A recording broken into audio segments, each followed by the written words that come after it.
वो पार्टी मेरा नहीं है। Thank you. मोदी जी, मैं काजल के एक्सप्रेशन देखती हूँ।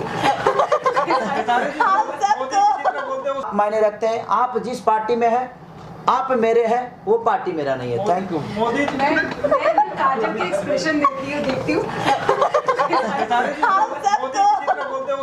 अरे मोदी जी को मत बीच में लाओ, हमारी कुली का प्रमोशन चल रहा है। मोदी जी को बोल के फंसाओगे फिर।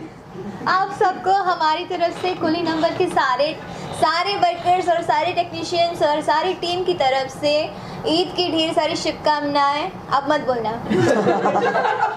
प्रणाम। इनकी तरफ अब ऐसे कर रही है ना, सुनिए, तो ये लोग भी कहेंगे जब खेसारी को काजल सिखाती है। अच्छा, ये जहन में था नहीं हमारे। आप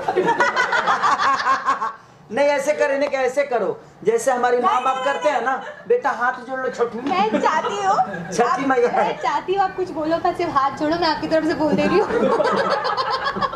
अच्छा ये बताओ, मुझे ही प्यार करते हैं, आपके बोलने से मान ऐसे। अच्छा। करो ना।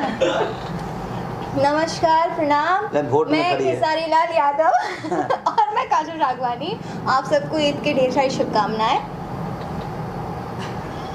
Thank you, love you all. दोस्तों, खेसारी लाल यादव और काजल राघवानी के इस मस्ती भरा इंटरव्यू को एक लाइक जरूर करें। दोस्तों, ऐसे ही मस्ती भरा वीडियो देखने के लिए चैनल को सब्सक्राइब कर लें।